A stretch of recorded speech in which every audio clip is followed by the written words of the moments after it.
అనే విశ్వాసంతో అంటే పని అవుద్దా? గ్యారంటీ ఏంటి అవుద్దని? గ్యారంటీ ఏంటి? చాలా విషయాల్లో దేవుడు మనకి చేశాడు, కానీ విశ్వాసంతో దాన్ని స్వీకరించలేదు మనం. అది ఎంత ఘోరం ఆలోచించండి. దేవుడు చేశాడు, కానీ విశ్వాసంతో దాన్ని స్వీకరించలేదు. పని అవుద్దా? విశ్వాసం. దేవుడి మీద విశ్వాసం ఉంటే మనం చేసే పనులు అవతలోడికి పిచ్చెక్కుద్ది. మీకు ఒక ఆమె గురించి చెప్తాను. ఆమె పేరు హెలెన్ రోజవీరా.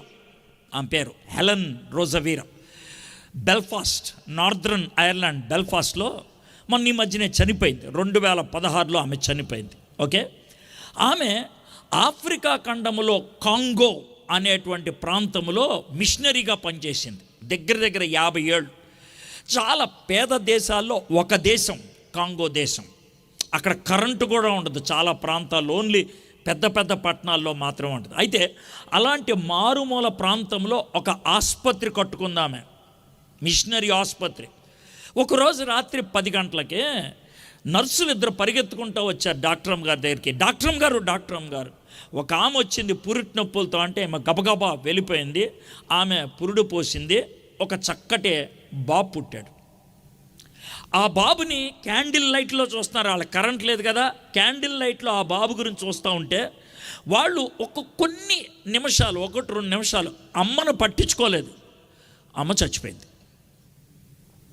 చచ్చిపోయింది. ఈ బాబున్నాడే, వాడికి చలి తట్టుకోలేకపోతున్నాడు. వాడిని ఇన్క్యుబేటర్ అంటారు, దాంట్లో పెట్టాలి. కరెంట్ లేదు కదా, వాళ్ళకు ఉండదు. కానీ వాళ్ళకు ఇంకో పద్ధతి ఉంటుంది. ఏంటనంటే రబ్బర్ ట్యూబ్ ఉంటుంది. హాట్ వాటర్ ట్యూబ్ అంటారు. దాంట్లో వేడి నీళ్ళు పోసి గట్టిగా మూత పెట్టి దాన్ని ఇలా అద్దుతూ ఉంటే వేడి వస్తుంది. అయితే దాంట్లో అలా వేడి నీళ్ళు పోస్తూ ఉంటే పగిలిపోయింది. అది ఇక లేదు. ఏం చేయాలో అర్థం కాలేదు ఆమెకి. హెలెన్ రోజవీరాకి దేవుడు ఒక చక్కటి తలంపించాడు. ఒక నర్సుని పిలిచి అక్కడ మామూలుగా మంట పెడతారు కదా, ఆ మంట పక్కన చాపేసి పడుకోమన్నాడు. నర్సు ఎల్లకెతలుగా పడుకుంటే ఇక్కడ బటన్లన్నీ ఇప్పేసింది. అందరూ ఆడవాళ్ళే ఉంటారు. బటన్లు ఇప్పేసింది. ఖాళీ ఛాతీ మీద ఆ బాబుని పడుకోబెట్టింది. ఈ వేడి పక్కన పడుకుందేమో ఈమె వేడెక్కి ఆ వేడి ఈ బాబుకు వస్తూ ఉంది. బాగుంది. కానీ ఏముందంటే ఇలా ఎక్కువసేపు పెట్టలేం. రేపు మధ్యాహ్నం 3 గంటలకల్లా మనకి హాట్ వాటర్ ట్యూబ్ వచ్చేయాలి. అంటే మేడం ఎలా వస్తుంది అని అన్నారు. ఏమో నాకు తెలియదు, నేను చేయగలిగేంత ఎంత మట్టిగే అని వెళ్ళి రూమ్లోకి వెళ్ళి పడుకుంది. పొద్దున్నే లేచింది, మామూలుగా పనులన్నీ చేసుకుంటుంది. 10 గంటలకి అక్కడున్నటువంటి పిల్లలందరితో రోజు ప్రార్థన చేయటం అలవాటు. ఆ పిల్లల దగ్గర 40 మంది ఉన్నారు. ఆ పిల్లలందరినీ కూర్చోపెట్టి, ఒక బాబు పుట్టాడు, ఆ బాబు వాళ్ళ మమ్మీ చచ్చిపోయింది, ఆ బాబుకి మధ్యాహ్నం 3 గంటలకల్లా హాట్ వాటర్ ట్యూబ్ కావాలి, మమ్మీ చచ్చిపోయింది కాబట్టి ఆ బాబుకు ఒక అక్క ఉంది, ఆ అక్క మమ్మీ ఏదైనా ఏడుస్తుంది, కొంచెం మీరు ప్రార్థన చేయండి అని అంటే ప్రార్థన చేశారు పిల్లలంతా. ఒక పాప ఉంది, 9 ఏళ్ళు ఉంటాయి. ఆ పాప పేరు రూత్ మిరాండా. ఆ పాప స్టేజ్ దగ్గరికి వచ్చి, ఆంటీ నేను స్టేజ్ మీద నుంచి ప్రార్థన చేస్తా అన్నదంటే, చెయ్యమ్మా అన్నది. స్టేజ్ మీదకి వచ్చేసింది. ఆ హెలెన్ ఉన్నది పక్కన ఉంది. చూసి అన్నదంట, అంటే మీకు హాట్ వాటర్ ట్యూబ్ ఎన్నింటి కావాలి? ఈవిడ అడిగే ప్రశ్నకి ఆవిడకి ఏం జవాబు? అదేనమ్మా 3 గంటలకు కావాలి అని అంటే, ఏసయ్యా విన్నావు కదా, ఆంటీకి 3 గంటలకు కావాలంట, ఏదో విధంగా 2:45కి మాకు హాట్ వాటర్ ట్యూబ్ ఇచ్చేయాలి. అర్థమైందా? వాళ్ళ అక్కకి ఏడుపు వస్తుందంట, ఒక బార్బీ డాల్ కావాలి 2:45కే. ఆమెన్ అందరూ చెప్పండి ఆమెన్ అంటే పిల్లలందరూ ఆమెన్ చెప్పారు. ఈవిడ చెప్పలా, ఎవరు హెలెన్ చూసి, ఆంటీ ఆమెన్ చెప్పండి అంటే ఆవిడకి బాధ అనిపిస్తుంది. ఈ పిల్ల అడిగేటువంటి ఆ యొక్క అమాయకత్వానికి ఏమనలేక ఆమెన్ అని చెప్పి వెళ్ళిపోయింది. అప్పుడు సుమారు 11-12 అవుద్ది టైం. వెళ్ళిపోయింది. ఈమె హాస్పిటల్లో పనిచేస్తూ ఉంటే 2:30కి ఆమె దగ్గరకు ఒకళ్ళు పరిగెత్తుకుంటూ వచ్చే, మేడం ఏదో కొరియర్ వచ్చింది అని అంటే ఈమె పరిగెత్తుకుంటూ వచ్చింది. ఇంత డబ్బా, 22 కేజీల డబ్బా వచ్చింది, బరువు కలిగింది.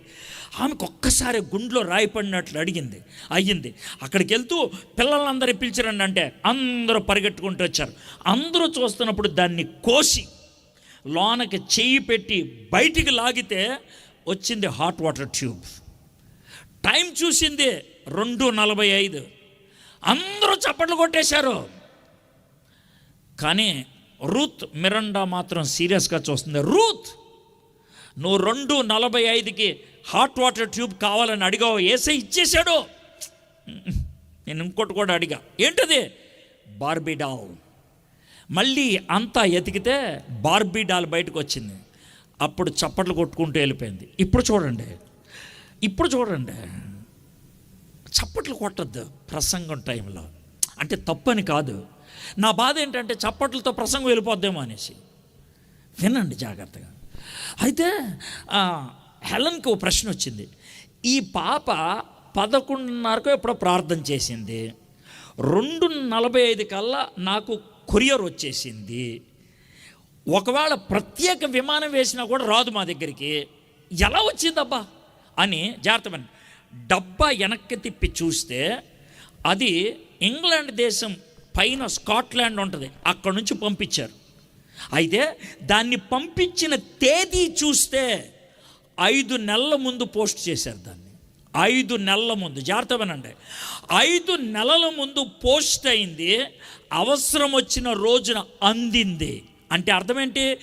ఈరోజు నీకేం కావాలో దేవుడికి 5-6 నెలల ముందే తెలుసు, సంవత్సరాల ముందే. అయితే ఆ పాప ప్రార్థన చేసింది విశ్వాసంతో, అది వచ్చింది. అది విశ్వాసం అంటే. యేసుప్రభు వారు అతన్ని లేచి నడు అంటే 38 ఏళ్ళగా ఇక్కడ పడున్నా అని అనలా, లేచాడు, నడవడం మొదలుపెట్టారు. Do you want to get leads and sales and customers on autopilot without doing direct messages or endless messaging on social media or even chasing up